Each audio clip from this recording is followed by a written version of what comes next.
The NFL offseason is here, and this is one of the most exciting parts of the entire year for NFL fans. This is the period of the year where players join other teams and get fans of franchises excited for the future, and for the players themselves, a chance to set their family up for financial success for the rest of their lives. There are countless players that free agency every offseason, but the difference is this year, a lot of those players are big-name players, and that brings us to the topic of today's video, is predicting where offensive players will go in free agency and where they will start the 2021 season. Now, before we get started, we recently had 20,000 subscribers, and I cannot thank you guys enough for the support, and if you are not already subscribed, I encourage you to go ahead and hit the subscribe button, as well as like the video, as it not only helps the growth of the channel, but it would be very much appreciated. Now, with that being said, let's begin. And we start today's video with Cowboys quarterback Dak Prescott. This will be the shortest segment of the video because Dak and the Cowboys have not yet agreed to a long-term deal. Dak was playing 2020 on the franchise tag, then as we know suffered a gruesome injury, and not surprisingly after he was done for the year, the Cowboys didn't play very well, and even had Ben Gucci DiNucci starting for them.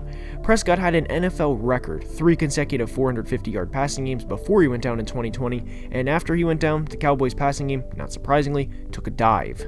Prescott has been vocal about wanting to get paid like elite quarterbacks. Meanwhile, Jerry has always wanted him to take a lesser deal, but after seeing what happened when he went down, I don't expect this to be a long discussion, and I fully expect Dak to end up back in Dallas on a long-term contract for the 2021 season and beyond.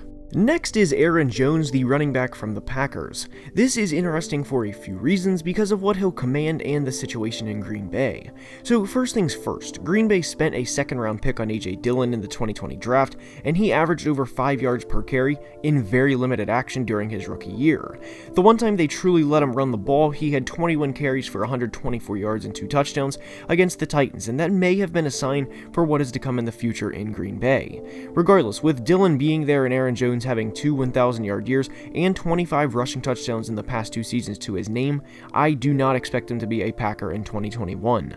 Jones has averaged over 5 yards per carry for the entirety of his career, and while their cap space situation isn't bad, remember, they are going to need roughly $18 to $20 million per year to pay Jair Alexander, and for as good as Aaron Jones has been for them, Jair will outrank Aaron in terms of the future plans for the Packers. So largely due to this, along with having already spent a second-round pick on the next running back, I do expect Aaron Jones to walk on free agency in a few short weeks. And as to where is a tough prediction, but whoever gets him will be getting a good running back that will consistently produce, and for a team like the Buffalo Bills, whose leading rusher had less than 700 yards in 2020, this would be a good destination. Now, the financial part for Buffalo would be tough to swing, but it wouldn't surprise me in the slightest if Jones took less money to go there. Ultimately, though, running backs have a very short time to get their bag, and for all we know, Aaron could go somewhere that needs a running back and has the cap space to afford him, and Miami would be another good example of that. Next is Chris Carson of the Seahawks, and this is tricky for a few reasons. Carson is a 2-time 1,000-yard back, and is a back a lot of teams would love to have. He is a bruising one that wears on teams over the course of a game, and when you combine that with a defensive line that will always be tired of chasing Russell Wilson, defenses generally get fatigued quickly and understandably so when playing Seattle. A 225-pound back in the fourth quarter is a serious threat, and while I'm sure the Seahawks would love to have Carson back, I don't know if that's a reality for them this offseason. One of the biggest things I want to stress in today's video is if a player leaves, and if he leaves your team, please do not be the person on Twitter to cuss them out for leaving to get the bag from another team, because if you're making, we'll say 15 per hour, and a competitor offers you 20 per hour if you start tomorrow or next week, you know you're leaving to take that job, and there is no difference for NFL players. But even with that being said, I do expect Chris Carson to be back in Seattle because I think they'll offer him a 1-year or 2-year deal, because the reality is it's not smart for Seattle or anyone to give him a 4-year, $40 million contract. Replacing Chris would be tough for the 2021 season, and Seattle could very well do it, but it would be another task to do, and if they can prevent it, which they can, then they should. I can't picture Chris Carson on another team as he embodies Seattle well, but with his injury this past year, Seattle may be hesitant to give him big money, and quite frankly, I wouldn't blame them. Carson has never played a full 16-game season, so I wouldn't expect a huge Dalvin Cook or Alvin Kamara contract to come his way, but I do expect him to be back in Seattle one way or another at the start of the 2021 season. Now on to the loaded receivers class of free agency, and we'll start with new Super Bowl champion Chris Godwin of the Bucs. So when looking at Chris Godwin and really his career, there is a lot that needs to be said.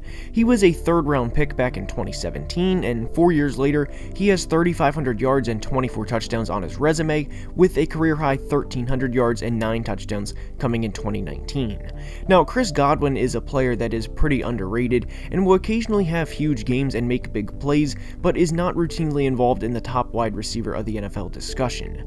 He is a player that could certainly make money elsewhere, as he will be just 25 and coming off of a Super Bowl win, and surely someone would be willing to throw money at him from somewhere. Chris, and this is important to note here, is from Middletown, Delaware, and I don't expect anyone to know where that is, but what I want you to know is it is only 70 miles from Baltimore and only 55 miles from the city of Philadelphia, and both teams that play in those cities, the Ravens and the Eagles, need receivers. It wouldn't surprise me if Chris eventually plays closer to home, given Tampa is 1,000 miles from his Delaware home, but it also wouldn't surprise me if Chris genuinely loves it in Tampa due to the warm climate and of course having the GOAT throw him the football. But for the sake of this video, Tom Brady is going to be 44 and has said he will be back, and I don't think Chris Godwin will want to miss out on attempting to repeat a Super Bowl champion, given they were 17 and 31 in his first 3 years of his career. I don't expect Godwin to be a lifelong Buccaneer, as hardly anyone stays with the same team anymore, but for this offseason specifically, with the combination of Tom coming back and going for back-to-back Super Bowls, there is no way, unless there's like a $100 million contract, there is no way Chris Godwin does not start the 2021 season as a Buccaneer. Next is Kenny Golladay of the Lions, and this is a tricky situation for a couple of reasons. Kenny is a two-time 1,000-yard receiver, but missed most of 2020 with an injury, and that couldn't have been worse timing for him, given he was in a contract year. Kenny has proven he can produce when given the opportunity, but how many teams are willing to give him the payday he is probably looking for? Detroit has not been a good team since he's been in the league, and have made the playoffs a total of 0 times since 2017. But will that factor into his decision? Will he want to go elsewhere and get out of the cold Michigan winters? Will Kenny stick around and try and build something in the Motor City with Jared Goff? These are all important questions that we don't know the answer to right this second. But if I had to guess, I would say Kenny probably wants to leave Detroit, given he had 2 1,000-yard years and they never agreed on a contract extension when his stock was high. This could very easily rub him the wrong way, to the point where he would take less money just to get out of Detroit and stick it to him. And what needs to be noted about Kenny is he went to high school in Chicago and went to Northern Illinois, and guess who needs a wide receiver? The division rival Bears do, and this would be the perfect way for Kenny to get back at the Lions. But the last point we'll say for Kenny is the Ravens would be wise to at least look at him, given their struggles at the wide receiver position. I'd love Baltimore to go after a big-bodied receiver, and Kenny is exactly that. Next is Allen Robinson, who is another NFC North wide receiver that is an unrestricted free agent. This is one to look into because the day before I recorded this, he sent out a tweet that said, quote, "No cap, I want a ring," end quote, which to me at least implies he's leaving Chicago. Chicago has 2 playoff appearances in his 3 years as a Bear, with one of them being the double doink game and the other being the slime cam Nickelodeon, and one they got beat pretty good in. Now, I don't think me saying Chicago will not get a ring in the next year or two is hating on them when looking at how loaded the NFC is. Of course, they have been in discussion for trading for Carson Wentz, and who knows how that would go if this trade happens. Would Carson become a good player again, or just be a huge blackball on the Bears franchise if they make this trade? Regardless, I don't think Robinson stays on the Bears this offseason, and where he goes is a good question. I hate to keep mentioning the Ravens because they can't sign every free agent receiver, but Robinson and Golladay make too much sense for one of them to not go there. Miami would also make a lot of sense given they need a receiver, and if Robinson and presumably Jamar Chase, if would be drafted there, this would be an incredible 1-2 duo. This team narrowly missed the playoffs in 2020, and with the addition of Robinson, it would surely propel them to the 7th seed in 2021. And now for the final player in today's video, Mr. Corvette himself, Juju Smith-Schuster. Whatever you think of Juju, good, bad, distraction, whatever you think of him, he will get paid this offseason by somebody, and here's why. He is just 24 years old and is considered a veteran in the NFL.